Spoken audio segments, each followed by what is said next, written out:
녹화를 할게요. 일단은 지난번에도 말씀드렸지만 이제 수업을 하면서 컨디션이 많이 안 좋아서 뭐 줌 수업도 참석하기 힘들면은 저한테 꼭 얘기를 해주세요. 그래서 오늘도 이제 한 학생이 얘기를 해줘서 이제 LMS를 들으라고 했는데 지금 하는 걸 이제 지금 녹화를 해가지고 LMS로 제가 따로 올리고 있어요. 그래서 LMS 이제 올리게 되면은 뭐 지난 학기까지는 우리가 기간을 뭐 일주일씩 그렇게 줬잖아요. 수업 자체가 이제 LMS 수업이니까. 이제 지금은 그렇게 하기는 힘들고, 그, 한 하루 이틀 정도만. 그래서 오늘 이제 LMS가 한 오후에 이제 수업 다 끝나고 올라가게 되면은 아마 내일 정도까지 이제 들을 수 있게 제가 다 해놨어요. 그래서 이제, 시끄럽다. 그래서 이제 LMS 같은 경우는 여러분들이 뭐 수업 좀 참석하기 힘들면은 들으면 되고 뭐 오늘도 뭐 2학년도 그렇지만 1학년도 어제 한 두세 명 정도는 어, 좀 몸이 안 좋아서 어떤 학생 같은 경우는 1교시가 끝나고 갑자기 막 몸이 안 좋아가지고 뭐 검사 받으러 가고 그랬어요. 하여튼 뭐 별의별 일이 다 있는데 어쨌든 뭐 LMS로 들어도 관계 없으니까 꼭 얘기를 해주시고 지금 뭐 학교가 전반적으로 뭐 학생들은 뭐 말할 것도 없고 학생들은 수가 워낙 많으니까 교직원이나 뭐 교수님들도 많이 감염이 되고 있어요. 그래서 뭐 지금 뭐 이렇게 심한 수준은 아니지만 일단은 코로나 자체가 아니, 증상이 심하지는 않다 그러죠. 전에 비해서 오미크론이. 어쨌든 근데 뭐 걸리면은 뭐 가족들도 문제가 있을 수 있고 또 집에 이제 아이나 또 노령자분 계시면은 항상 주의를 좀 해야 되니까 주의를 좀 알아서들 해 주셔야 되고 어 그렇게 되고요. 그 오늘 얼굴 보고 하려는데 뭐 그냥 할게요. 예. 좀 부스스한 친구들도 있을 테니까 오늘 어차피 다음 주부터 아마 대면할 확률이 높으니까 오늘까지는 그냥 이렇게 하고 혹시 다음 주에도 비대면 하면은 그때는 이제 좀 그냥 얼굴을 보면서 할게요. 우리가 이제 지난 시간에 동물보건 영상학 이제 처음 이제 설명을 했죠. 그래서 그 영상 자체를 보는 거는 어, 수의사의 몫이지만 그걸 갖다가 이제 어, 잘 촬영하고 그런 거는 이제 동물보건사가 해줘야 되는 영역이라고 했고 보통 이제 방사선, 그다음 초음파, 그다음 뭐 CT, MRI, CT나 MRI 같은 거를 이제 뭐 뭐라고 해야 되나 어드밴스드 영상기기라고 해요. 어드밴스드라면 좀 진보된 그런 영상기기라는 거죠. 어떻게 해야 되나?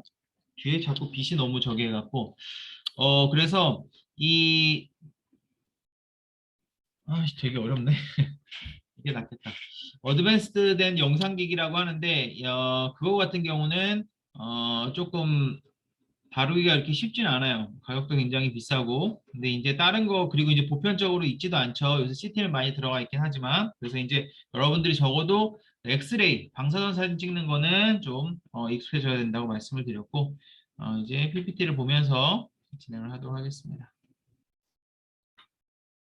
보이시죠?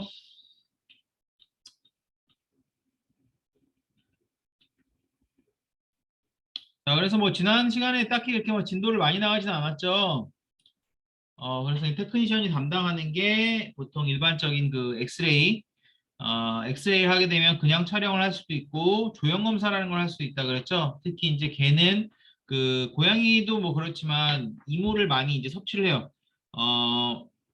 개에서는 어떤 이물을 보통 섭취하냐면은 뭐 동전이라든지 뭐 별게 다 있죠. 동전부터 시작해서 그 다음에 꼭 이물이 아니더라도 어, 복숭아 씨라든지 아니면 뭐 사과라든지 이런 것들을 덩어리째 먹다가 목에 걸리는 경우도 있어요. 그 다음에 닭뼈 같은 거. 그러면은 얘네들이 막 계속 토하는 그런 증상을 보이거든요. 보통 이물이 걸리게 되면은. 그 다음에 굉장히 심하면은 막 장협착 같은 게 일어난다든지 아니면은, 너무 심하면은 여기인데 숨 쉬는 게 힘든 경우도 있어요. 그런 강아지도 옛날에 한 마리 봤었는데, 이제 식도로 너무 큰 게 넘어가면서 이제 기도를 계속 누르니까 헐떡헐떡거리는 거예요. 굉장히 심하게. 뭐 이제 그런 경우도 있을 수 있고. 어쨌든 그런 이물 같은 게 있으면은, 이제 조형 검사 같은 걸 해서 이제 확인을 하는 거죠. 그다음에 초음파. 초음파 같은 경우는 보통 수의사가 알아서 뭐 초음파 때 쓰는 프로브라고 있어요. 그래서 여기 이제 몸이 있으면은 요 프로브를 다르게 하면서 이게 뭐 심장 초음파를 보냐, 복부 초음파를 보냐 이런 거에 따라서 프로브를 조금씩 다르게 쓰는데 어쨌든, 그런 거는 보통 이제 수의사가 알아서 하는 편이고, 일반적으로 보통 이제 보정하는 거, 그 다음에 이제 뭐 천자 같은 거 할 때, 그 다음에 이제 주사 바늘 같은 거 이제 몸에 넣을 때, 그럴 때 잘 잡아주고, 그런 거 이제 해주는 거, 뭐 간단한 거 보통 이제 해주는 편입니다. 그런데 이것도 이제 병원마다 달라서, 뭐 테크니션이 세팅을 할 수도 있어요. 테크니션이 기본적으로 세팅할 수도 있고, 뭐 키고 뭐 하고 이런 거는 테크니션이 보통 세팅 많이 하죠. 그런 것들은 이제 기본적으로 뭐 익혀두면 되고, 그다음 이제 CT랑 MRI 같은 거 익혀놓고, 영상 진단 간호사가 요새 이제 영상이 워낙에 이제 중요하다 보니까 좀 엄청 큰 병원이 아니더라도 CT 정도 들어와 있는 병원도 굉장히 많고 또 이런 것들이 다루는 거를 좀 배울 필요도 있다고 말씀을 드렸고 또 이런 것들이 이제 전문화되는 추세가 있기 때문에 기본적으로 수요가 높고 CT가 옛날에는 뭐 한 번 찍으려면은 뭐 돈도 엄청 많이 들고 엄청 대단한 거였는데 이제는 뭐 그렇지 않죠. 요새는 암이나 이런 거 있으면은 보통 이제 CT로 찍습니다. 특히 이제 어, 암이 보통은 그 전이 되는 경우가 있죠. 그렇게 되면은 강아지도 사람처럼 암이 전이가 되면은 폐라든지 아니면은 뭐 간이라든지 주위에 있는 기관으로 이게 전이가 되는데 그렇게 되면은 엑스레이를 통해서는 어느 정도 크기가 되기 전까지는 그걸 확인을 못 해요. CT는 굉장히 작은 크기도 종양을 확인을 할 수가 있습니다. 그렇게 되면은 좀 어, 굉장히 진단을 할 때 도움이 많이 되죠. 어디까지 암이 퍼져 있고 사이즈는 얼마이고 그럼 그런 거 딱 보고 이제 외과에 있는 사람들은 이게 수술이 가능하다, 불가능하다 이런 것들을 또 판단할 수 있겠죠. 그래서 이제 지난 시간에 말씀드렸듯이 현재 이제 미국 같은 경우는 동물보건사가 이제 뭐 미국에서는 이제 보통 테크니션이라고 하죠. 수의 테크니션이라 그래갖고 RVT라고도 하고 CVT라고도 해요. 이거는 미국은 이제 주별로 그 이름이 다를 뿐이고 거의 동일한 거라고 보시면 되고, 그래서 이제 영상 진단을 나중에 계속 하다 보면 이제 나중에 전문가가 되면은 VTS라고 그 스페셜리스트가 있습니다. 스페셜리스트가 되면은 어, 계속 이제 그 일만 하고 돈도 좀 많이 받고 이러는 거죠. 굉장히 다양한 동물을 하고 그리고 굉장히 다양한 영상 진단 기기. 우리나라에서는 굉장히 이제 드문 그런 기기 같은 것도 굉장히 많이 다루는 편입니다. 그때 말씀드렸듯이 영상 진단 기기라는 것이 일반적으로는 치료용보다는 진단용으로 이제 대부분 사용을 하는데 치료용으로도 특히 이제 암이 있을 때 보통 이제 사용을 하게 되는데 우리나라는 이제 드물다고 했어요. 근데 이제 뭐 외국에서는 이런 것들을 이제 다룰 수 있겠죠. 자, 그래서 지난 시간에 이제 여기까지 했었고 이제 오늘 할 내용은 이제 가장 많이 사용하는 기법 자체는 엑스레이 촬영이라고 보시면 돼요. 그래서 영상 진단 중에서 엑스레이, 초음파, CT, MRI 있으면은 엑스레이가 제일 많이 촬영을 하게 되고 말씀드렸듯이 이 사진을 갖다 해석하는 사람은 수의사지만 촬영을 하는 거는 보건사가 할 수 있어야 됩니다. 그래서 뭐 급하면은 수의사가 와서 하기도 하고 일반적으로 작은 병원에서는 수의사가 다 촬영하지만 어느 정도 사이즈가 있는 병원에서는 방사선 촬영 같은 경우는 동물보건사가 촬영을 하게 되고 제가 이제 뭐 방사선 촬영이랑 엑스레이니 뭐 이렇게 자꾸 용어를 자꾸 혼용해서 쓰는데 똑같은 말이에요. 방사선이니 엑스레이니 똑같은 말이라고 보시면 되고 어 요것도 했었나? 이 부분도 잘 기억이 안 나네요. 첫 번째로 이제 하는 부분은 자세 잡고 동물 보정하는 거. 그래서 이제 자세가 그 다 달라요. 흉부를 찍느냐, 복부를 찍느냐, 그 다음에 뭐 관절을 찍느냐 이거에 따라서 전부 다르고 관절 같은 경우도 가령 뭐 슬개골탈구가 있을 때, 그 다음에 십자인대 손상이 있을 때, 뭐 이런 식으로 어떤 증상이나 어떤 뭐 하려고 하는 진단에 따라서 촬영하는 방법이 다릅니다. 둘 다 무릎을 찍는 건데 찍는 방법이 조금씩 달라요. 찍는 방법이 조금씩 다르고 자세도 다르고 그렇기 때문에 이제 그런 거에 대해서 이제 대충 알고 있어야 되죠. 그래서 어떤 자세로 찍는지 그 다음에 자세 같은 경우도 일단 딱 찍고 나서 수의사가 보고 이거 다른 자세에서 한번 뭐가 의심이 되는데 다른 자세에서 한번 찍어 봅시다 라고 하면은 자세를 바꿔서 찍어야 되고 이때 어떤 약어 같은 용어를 좀 써요. 그래서 뭐 우측 레터럴로 뭐 아니면 VD로 찍어주세요. DV로 찍어주세요. 이런 식으로 있는데 이런 용어 같은 것도 여러분들이 좀 아셔야 되고 그 다음에 이제 동물을 보정하는 거. 보정하는 거는 굉장히 중요하죠. 사람은 뭐 방사선 찍을 때 그냥 서 계세요, 숨 들이마시세요 하면 이제 방사선 이렇게 딱 찍는 거죠. 흉부 같은데 동물은 이제 그게 안 되죠. 그게 안 되니까 동물 같은 경우는 반드시 보정을 해줘야 되고 보정을 해줄 때도 작은 강아지는 혼자서도 잡고 할 수도 있지만 큰 강아지는 어때요? 뭐 리트리버 같은 애가 올라가면은 뭐 세네 명이 달라붙죠. 그리고 그 엑스레이를 찍으려면은 여기 광선이 위쪽에서 나오는데 정확하게 이제 정면에서 찍고 이제 누워서 찍을 때는 정확하게 측면에서 찍어야 되는데 이게 그렇게 쉽지는 않죠. 자세를 정확하게 하기가. 그래서 찍고 나서 확인해보고 찍고 나서 확인해보고 이런 식으로 하는 경우가 굉장히 많은데 자세를 정확하게 잡아야 되는데 강아지가 가만히 있겠어요? 게다가 강아지가 지금 엎드린 상태가 아니고 척추를 대고 누운 상태죠. 사람 같은 경우는 누워 있는 게 편하죠. 여러분들 지금 뭐 누워서 수업 듣고 있을 수도 있을 텐데 누워 있는 게 훨씬 편해요. 왜냐면은 척추가 그렇게 만들어져 있으니까. 근데 강아지는 어떻게 돼요? 여러분들 집에서 강아지 만지면은 사람과 다르게 이게 튀어나와 있단 말이에요. 그러면은 눕는 자세, 강아지 눕히려고 해보세요. 바둥바둥거리죠. 굉장히 불편하단 말이에요. 그런데 강아지를 엑스레이 찍을 때 반드시 눕혀서 찍어야 된단 말이에요. 그러니까 앞다리 잡고 뒷다리 잡고 고정해주고 강아지가 그냥 10중 8구 대부분 겁을 먹어서 대부분 잘 찍지만 아릉아릉 거리는 애들도 있죠. 조그만 애들 특히 뭐 치와와나 말티즈는 뭐 이렇게 막 신경질 내는 경우도 좀 있어요. 그러면은 그런 것들 이제 보정을 해줘야 되고 입마개 해줘야 되고 그렇게 작은 애들이 그렇게 아릉아릉거리면 귀엽지만 여러분 뭐 셰퍼트라든지 핏불이라든지 이런 애들이 으르렁 한다고 해보세요.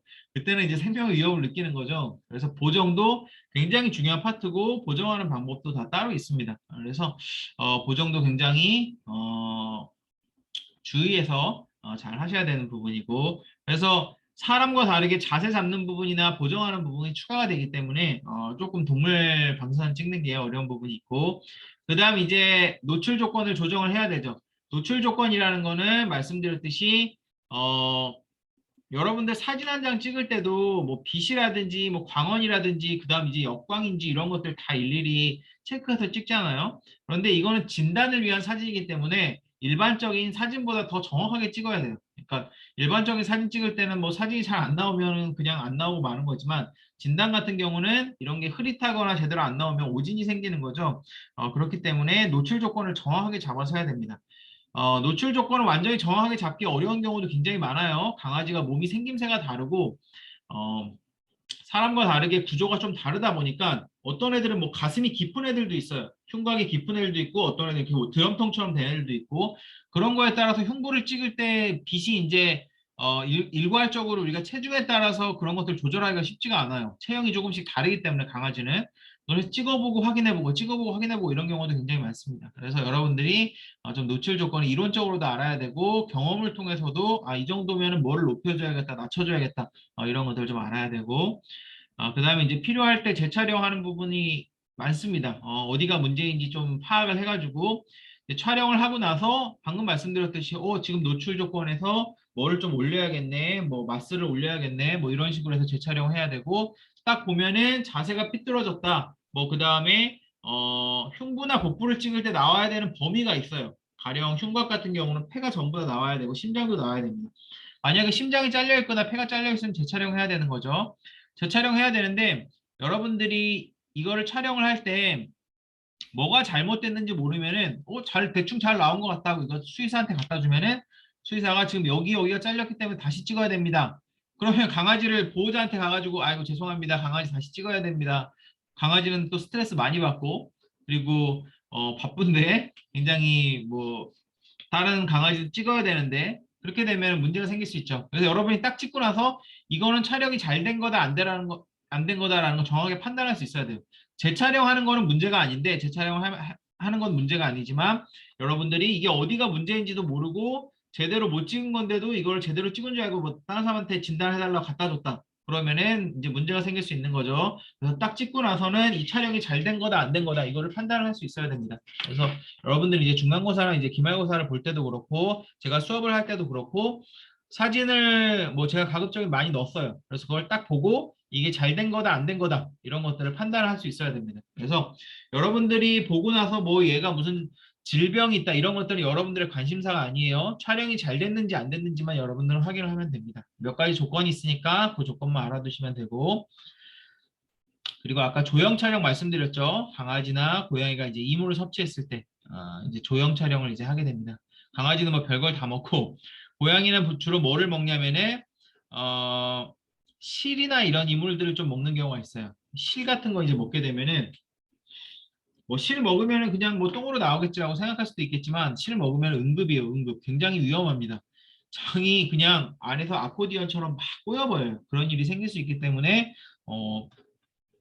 조형을 이제 하게 되는데, 그렇게 되면은 조형 촬영이라는 거는 여러분들 해보셨는지 모르겠지만, 조형제를 먹고 나서 조형제가 엑스레이에서 찍으면 하얗게 나와요. 그래서 위장에서 내려가는 것들이 다 보입니다.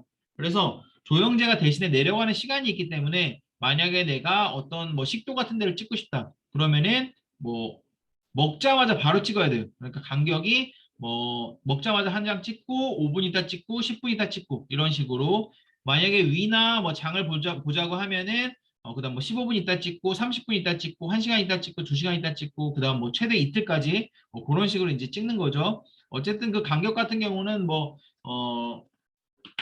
어떤 기관을 찍느냐에 따라 조금씩 다르고 뭐 수의사에 따라 다르고, 그다음에 위장 조형뿐만이 아니라 조형은 되게 다양하게 있어요. 사실은 지금은 이제 잘 하지 않지만 척수에도 조형을 하는 경우가 있습니다. 지금은 그냥 MRI를 찍어요. 근데 옛날엔 척수 같은 데 조형을 했었고, 그 다음에 방광 쪽에 조형하는 경우도 있어요. 방광 쪽에 이제 조형을 해가지고, 그러면은 이제 강아지가 이제 그 뭐 암컷이든 수컷이든 생식기가 있으면은 여기다 관을 연결을 해서 조형제를 넣는 거죠. 그럼 그 조형제가 타고 위로 올라갑니다. 올라가서 방광까지 올라가요. 그래서 방광에 뭐 손상이 있는지 종양이 있는지 그런 것들을 이제 확인할 때 많이 쓰고, 방광 조형이나 뭐 이런 것들은 사실 옛날에 비해서 사실 많이 하지는 않아요. 제가 알기로는 보통 이제 뭐 초음파로 보통 진단을 잘 하고, 워낙에 진단 기술도 많이 좋아져서 어쨌든 궁극적으로는 최상의 방사선 사진을 생성하는 게 목적입니다. 그래서 어쨌든 수의사가 해석하기 좋도록 최상의 방사선 사진을 생성하는 것이 목적이고, 지난 시간에 말씀드렸듯이 그 뭐 미국에 있는 이런 테크니션 같은 경우는 자기가 만족할 때까지 걔를 이제 마취시켜 놓고, 또 마취는 이 사람들이 안 하고 마취과에서 와서 직접 하니까 본인은 뭐 신경을 안 쓰고 계속 찍는 거예요. 그래서 만족하는 사진이 나올 때까지 진짜 하루 종일 찍는 경우도 있어요. 뭐 30분씩 뭐 계속 찍고, 어 그래서 그렇게 나왔는데도 수의사가 딱 보고, 수의사도 이제 전문의예요. 방사선 전문의인데 딱 보고 뭐 이렇게 한번 찍어봤으면 좋겠는데 하고 재촬영 요구가 오는 경우도 있어요. 어쨌든 뭐 여러분들이 해야 되는 거는 아까 말씀드렸듯이 방사선 사진을 잘 찍는 거, 그게 굉장히 중요하다 말씀을 드렸고, 자, 우리가 엑스레이라는 게 뭐냐면은 뭐 이렇게 복잡하게 생각할 건 없어요. 여러분들 엑스레이 많이 들어보셨죠?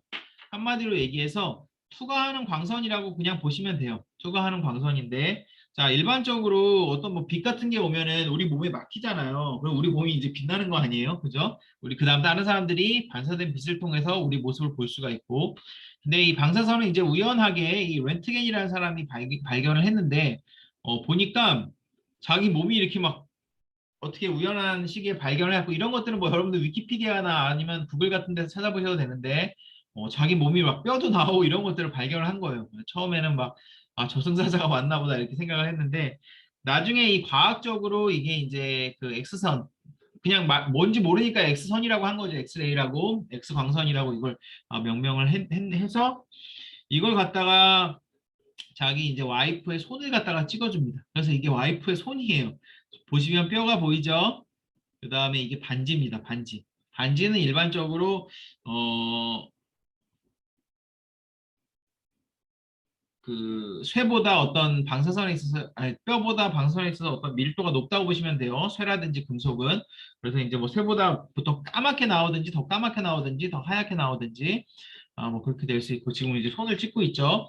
그래서 이 사람이 이제 1901년에 뭐 노벨상도 수상을 하고 이거를 갖다가 계속 연구를 한 사람들이 뭐 노벨상을 많이 탔어요. 노벨상을 실제로 많이 타고 어 이제 노벨상을 타고 이런 연구가 지속적으로 되면서 지금 나와 있는 방사선 사진까지 발달을 했다고 보시면 되고 어, 자 지금은 안 그런데 제가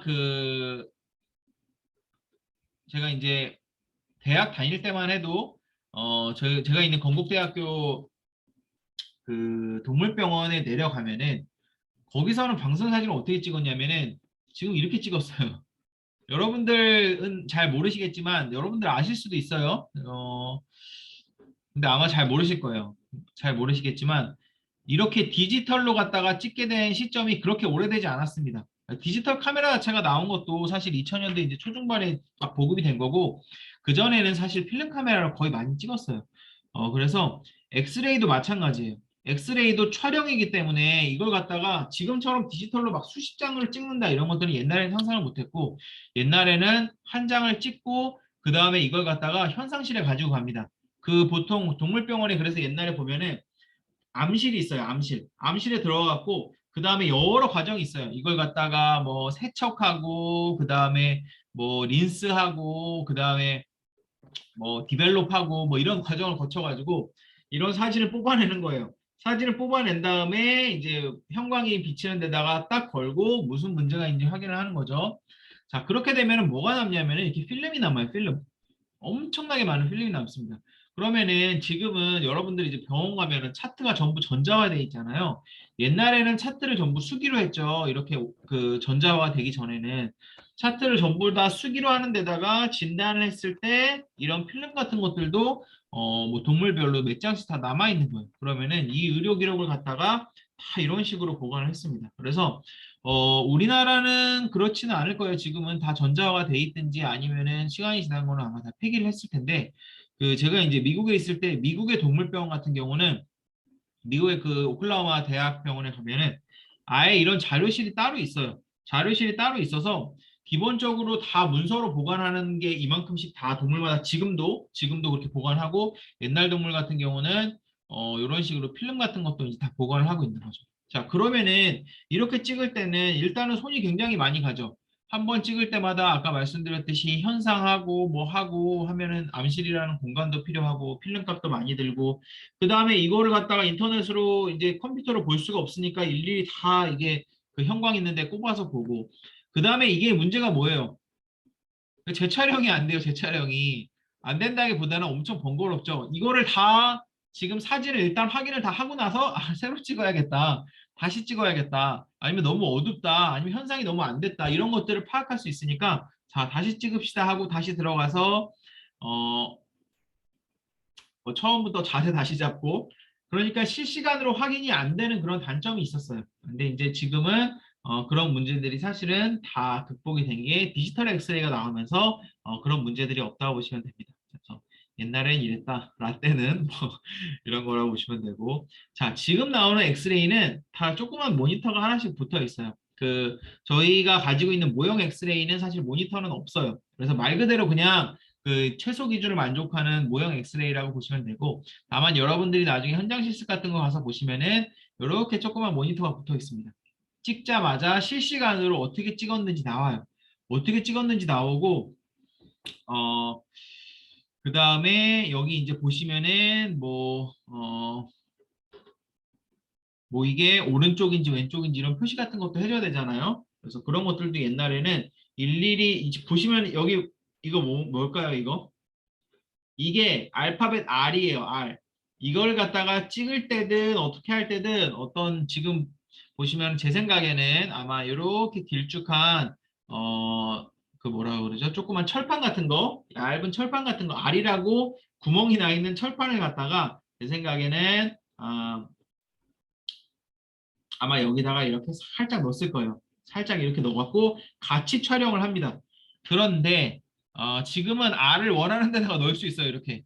우리가 그냥 PPT에다 글씨 아무 데나 넣듯이 그냥 원하는 데다 이렇게 막 넣을 수 있고 사진 회전도 가능하고 확대도 가능하고 축소도 가능하고 이상하다 싶으면 여기서 바로 찍고 그래서 이런 시스템들이 전부 다 굉장히 잘 돼 있는 편입니다.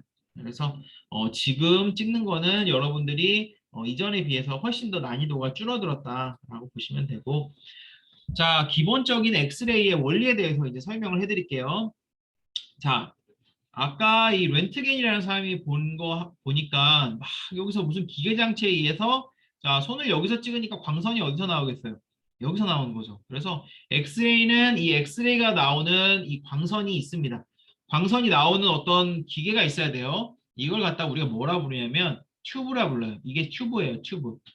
자, 보시면은 이게 튜브입니다. 자, 그러면 여기서 광선이 만들어서 이렇게 내려오는 거예요, 광선이. 자, 그렇게 되고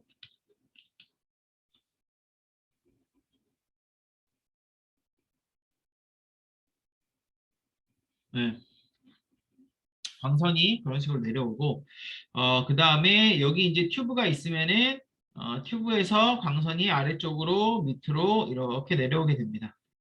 여러분 근데 이거 혹시 제가 이 커서 하는 거 이 화살표 보이세요? 화살표 지금 막 왔다 갔다 하는 거? 줌으로 하면 보이죠? 혹시 안 보이면 알려주세요. 저한테 바로바로 뭐 채팅이든 뭐든 좀 알려주세요. 저는 여기서 보이는데 제가 줌을 해본 경우가 많지가 않아서 혹시 안 보이면 알려주시고 자, 여기가 이제 튜브예요. 튜브에서 광선이 만들어서 밑으로 내려옵니다. 자, 그럼 광선을 갖다가 아까 제가 노출 조건이란 얘기했는데 광선이 뭐 너무 세다든지 아니면 광선이 이제 뭐 너무 뭐 광원이 집중됐다든지 아니면은 걔는 요만한데 광선이 너무 크게 나온다든지 그러면 이걸 어디서 줄여야 될까요? 컨트롤 여기서 합니다. 이 조그만 박스에서. 튜브 밑에 있는 조그만 박스에서 컨트롤을 해요. 여기도 보시면은 튜브가 있죠. 그 다음에 여기 조그만 박스가 있죠. 그 다음 보시면 여기 막 다이얼 같은 거 있잖아요. 그죠? 이 다이얼 같은 걸로 컨트롤 한다고 보시면 돼요.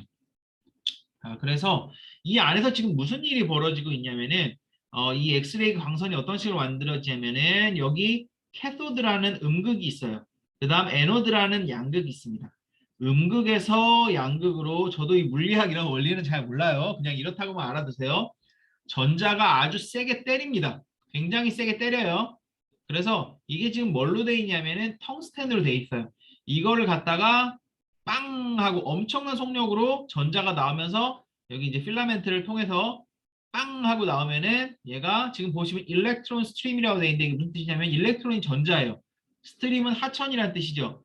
전자가 막 물 흐르듯이 그냥 빵 때린다는 거예요. 그러면 여기 있는 이게 텅스텐으로 된 물질인데 이게 꽉 맞고 여기서 엑스레이가 생성이 됩니다. 그래서 음극에서 양극으로 꽝 때리고 여기서 나온 전자가 산란이 되면서 엑스레이가 생성이 된다 라고 보시면 됩니다. 그렇게 되고 어 이것도 뭐 비슷하다고 보시면 돼요. 그래서 이게 지금 캐소드를 통해서 꽝 뭐 여기 지금 뭐 이게 지금 타겟인가 봐요. 타겟을 갖다가 땅 때리고 요거는 조금 다르게 생겼는데 엑스레이 이렇게 산란돼서 나온다고 보시면 되고 캐서드 보면 일렉트론 건이라고 써 있죠. 그러니까 여기서 그냥 일렉트론이 확 나온다고 보시면 돼요. 이런 식으로 구성이 돼 있고 그래서 여기서 엑스레이가 만들어져서 여기서 조절이 돼서 빛이 내려오고 자 엑스레이는 그럼 어디서 찍어요?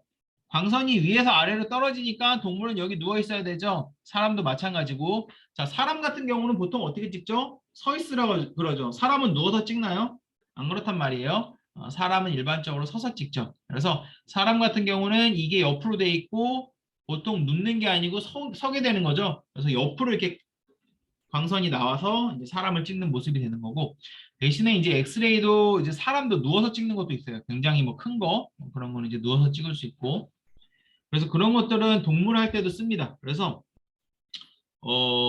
제가 아까 말씀드린 그 오클라호마 대학에 가면은 엑스레이 큰 걸 두 개 쓰는데 하나는 동물용이고 하나는 사람용이에요. 근데 하나는 사람용도 이런 식으로 생겼어요. 이런 식으로 생겼는데 굉장히 커요. 그래서 사람이 위에 누워가지고 위아래로 왔다 갔다 하면서 이제 촬영을 하는 거죠. 자, 그 다음에 엑스레이를 찍을 때 노출 조건이 있다 그랬죠? 노출 조건이 굉장히 중요합니다. 엑스레이를 찍을 때 꼭 유념해야 될 노출 조건은 세 가지가 있다고 보시면 돼요. 자, 첫 번째는 콜리메이터. 제가 하나하나 다 설명을 드릴 거예요. 이 노출 조건이 어떤 게 있는지.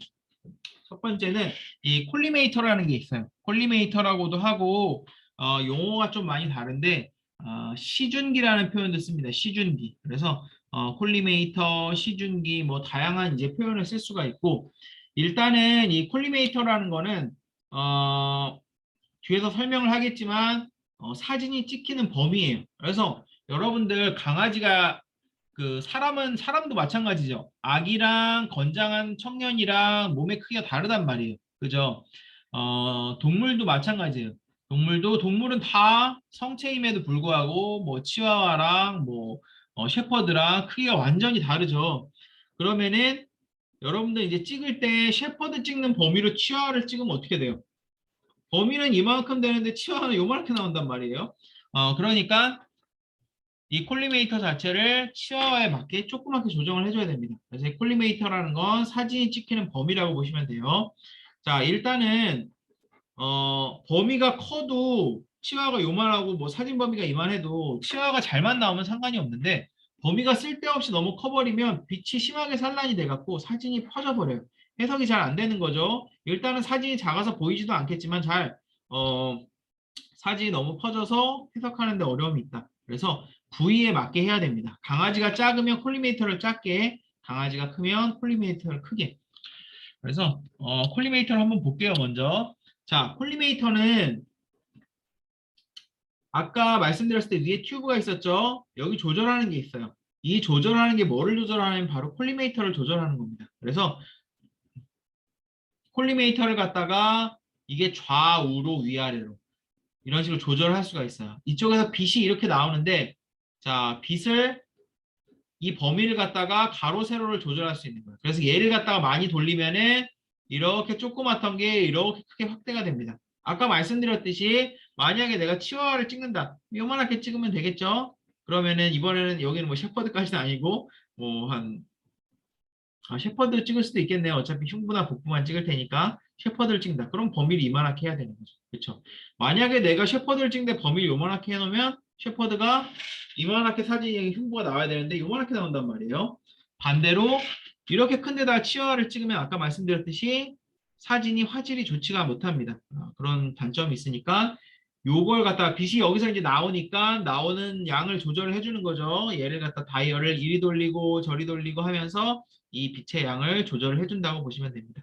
그래서 이게 확대한 거예요. 콜리메이터. 자, 보시면은 이게 위아래, 그 다음에 좌우. 그러니까 좌우랑 위아래를 조절할 수 있어요. 그래서 만약에 내가 좌우만 조절하면 어떻게 되죠? 여기가 길쭉해지는 거죠. 이렇게 직사각형으로. 위아래만 조절하면 여기가 길쭉해지는 거죠. 이런 식으로 직사각형으로. 자, 그 다음에 여기 보시면 조그만 버튼이 있죠. 이거는 제가 모형 엑스레이 할 때 한번 다시 보여드릴게요. 다시 설명드릴 텐데. 그리고 여기 전구 표시가 있어요. 요걸 갖다가 딸깍 누르면 빛이 나와요. 그 다음에 이 빛은 뭐 한 30초 정도 지나면 자동으로 꺼져요. 왜 그런지 아직도 잘 모르겠어요. 중간중간에 계속 눌러줘야 돼요. 그래서 찍다가 강아지 잡고 있으니까 막 머리로 누르기도 하고 어쨌든 요걸 누르면은 이런 식으로 나오고 일반적으로 엑스레이는 빛이 많이 들어오지 않는 어두운 곳에서 찍습니다. 완전 암실에서 찍는 경우가 굉장히 많아요. 뭐 빛이 있어도 빛이 많이 들어오는 곳에 찍어도 크게 상관은 없는데 그래도 암실까지는 아니더라도 어쨌든 좀 빛이 많이 안 들어오는 곳에서 많이 찍습니다. 자, 그렇게 되면은 여기서는 이렇게 빛이 있는 데서는 이런 식으로 보이지만 실제 암실에서는 이렇게 완전 하얗게 나와요. 완전 하얗게 나오고 그 다음에 완전 암실은 아니고 말씀드렸듯이 이제 어느 정도 빛은 들어와요. 아까 말씀드렸듯이 표적이 있는 거죠. 여기 십자. 그래서 이 센터가 굉장히 중요해요. 센터를 찍을 때 센터가 어디에 오느냐 이걸 기준으로 엑스레이 촬영을 하기 때문에 어쨌든 센터를 갖다가 이제 맞춰서 하고 자 이게 콜리메이터예요. 그래서 말씀드렸듯이 콜리메이터를 갖다가 너무 크게 하면은 강아지의 크기에 비해서 사진이 이쁘게 안 나온다. 너무 작게 하면은 자세히는 나오겠지만 다 잘려서 나오는 거죠. 셰퍼드리 찍는데 이제 뭐 이만큼 뭐 흉부를 만약 찍는다면 이만큼만 나오는 거죠. 그럼 보고 아까 말씀드렸듯이 한 장 찍을 때 흉부를 찍을 때는 그 폐랑 심장이 다 나와야 된다고 그랬죠. 근데 다 잘려서 나오면 해석을 못 하는 거죠. 자, 이게 첫 번째 콜리메이터입니다. 자, 두 번째는 KVP라는 게 있어요. 자, KVP는 마스라는 거랑 이제 떨어뜨려 놓고 생각할 수가 없는데, KVP는 이것도 이 KVP에 대해서 제가 뒤에서 설명을 하겠지만, KVP가 커질수록 엑스레이가 까매져요. 자, 여러분 집에서 불을 켤 때, 뭐 요새는 불 켜는 것도 강도가 있죠. 아니 뭐 불 켜는 것까지 할 것도 없이 여러분 핸드폰 갖다 조절하면은 밝기 조절할 수 있죠. 그래서 밝기를 엄청나게 하면 엄청나게 밝고, 그 다음에 덜하게 하면 덜 밝고, 그죠? 그 다음에 그냥 집에 있는 불 같은 경우도 굉장히 밝게 할 수도 있고 좀 덜 밝게 할 수도 있고, 그거에 따라서 어떤 보이는 거라든지 뭐 그림자가 심하게 생성되는 거라든지 눈이 부신 정도라든지 이런 것들이 전부 달라지잖아요. 엑스레이도 마찬가지예요. 광원을 조절을 할 수가 있습니다. 그래서 그걸 조절하는 게 KVP라는 게 있고 마스란 게 있어요. 자, 그래서 첫 번째로 자, 중요한 거는 우리가 일반적으로 빛을 높이면 어떻게 돼요? 더 하얗게 나오죠. 자, 엑스레이, 자, 핸드폰 같은 경우도 우리가 광원을 올리면 어떻게 돼요? 더 밝고 더 하얗게 나온단 말이에요. 그런데 엑스레이는 달라요. 우리가 광원을 갖다 올리면은 더 까맣게 나옵니다. 그래서 뭐 원칙상으로 그렇지 않대 이해하기 쉽게 해서 이렇게 말씀드리는 겁니다. 그래서 광원을 올리면은 KVP 마스 같은 거를 올리면은 더 까맣게 나와요. 그래서 더 까맣게 나왔으면은 이거는 광원을 되게 올린 거예요. 그때는 낮춰줘야 됩니다. 왜냐하면 너무 까맣게 나와버리면 여러분 보세요. 아까 손가락 찍을 때 너무 까맣게 나와버렸죠. 그러면은 이 사람이 뭐 그냥 와이프 손가락 찍어준 거는 그냥 이제 테스트 해보려고 뭐 한 거겠지만 이게 지금 뭐 관절이나 이런 건 사실 구분이 잘 안 가요. 여기는 관절 구분이 가지만 여긴 잘 안 가잖아요. 지금 기준으로 찍으면 이건 아주 못 찍은 거예요. 이렇게 찍으면 안 될 정도로. 자, 그래서 광원을 갖다가 제대로 조절을 해줘야 됩니다. 너무 까맣게 나와도 안 되고 너무 하얗게 나와도 안 돼요. 그렇게 하기 위해서 KVP라든지 마스를 갖다가 조절을 해주는 거고, 첫 번째로 둘 다 KVP든 마스든 이 수치가 커질수록 말씀드렸듯이 엑스레이는 까맣게 나옵니다. 사진은 점점 까맣게 나오는 거예요. 그래서 만약에 사진이 좀 너무 하얗게 나왔다. 그럼 어떻게 해야 돼요? KVP라든지 마스를 갖다가 낮춰주는 겁니다. 너무 까맣게 나왔다. 그러면은 이거를 갖다가 너무 하얗게 나오면 이걸 올려주고 너무 까맣게 나오면 이걸 갖다 낮춰주는 거죠. KVP는 또 대비도란 거랑 관계가 있는데 설명을 드릴게요.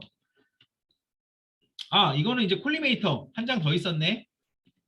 네, 콜리메이터를 조금 더 설명을 드리면은 아까 자 제가 이거는 아까 말씀드렸듯이 뭐 치와와랑 그 다음에 뭐 셰퍼드 설명을 드렸는데 실질적으로 우리가 손 가지고 촬영할 수 있어요. 이건 제가 한번 해본 거예요. 한번 제가 직접 찍은 건데 엑스레이를 찍을 때 자 보세요. 콜리메이터가 요만해요. 그죠? 내가 손을 찍는데 내 손에 맞춰서 내가 콜리메이터를 이렇게 딱 맞춰놨다. 그러면은 이거는 어때요? 손의 사이즈에 맞게 지금 콜리메이터가 딱 돼 있는 거죠. 자, 두 번째는 손은 요만한데 콜리메이터는 이만하게 해놨어요. 사진이 어떻게 차이가 나는지 한번 볼게요. 첫 번째로 크기에 맞게 콜리메이터를 딱 했더니 이쁘게 나왔죠. 관절도 잘 보이고 제 손이에요. 그 다음에 일반적으로 엑스레이는 뼈라든지 이런 것들을 보기 위한 게 목적이 커요, 관절에서. 그런데 엑스레이를 잘 찍으면 살도 잘 보여요. 자, 제 퉁퉁한 살이 보이시죠? 손가락의 윤곽이라든지 이런 것들 굉장히 잘 보이죠. 살이 겹쳐 있는 거라든지, 그렇죠? 그 다음 이제 관절도 너무너무 잘 보이고, 그 다음 뼈는 하얗게 나와요. 뼈도 하얗게 나오는데, 그 다음 뼈도 하얗고 중간중간에 약간 밀도가 떨어지는 곳은 조금 까맣게 나옵니다.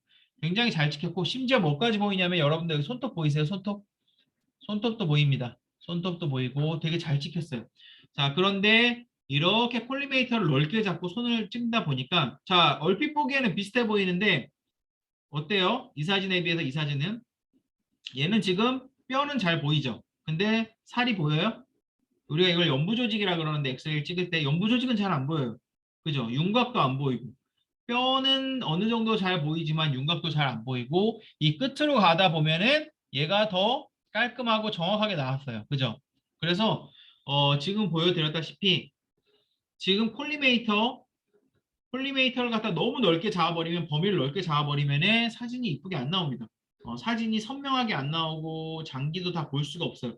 빛이 너무너무 산란이 돼서 여기서는 지금 살이 나오지만 끝쪽까지 정확하게 찍히지가 않아요. 그래서 한마디로 말해서 지금 센터는 어느 정도 찍혔지만 끝에는 지금 이런 연부 조직이 지금 경계가 없죠. 근데 얘 같은 경우는 어때요? 연부 조직 경계가 굉장히 명확하단 말이에요. 훨씬 잘 찍은 사진입니다. 그래서 여러분들이 강아지의 크기에 따라서 이걸 맞춰야 되는데 단순히 크기에 따라 맞추는 게 아니고 크기 플러스 부위.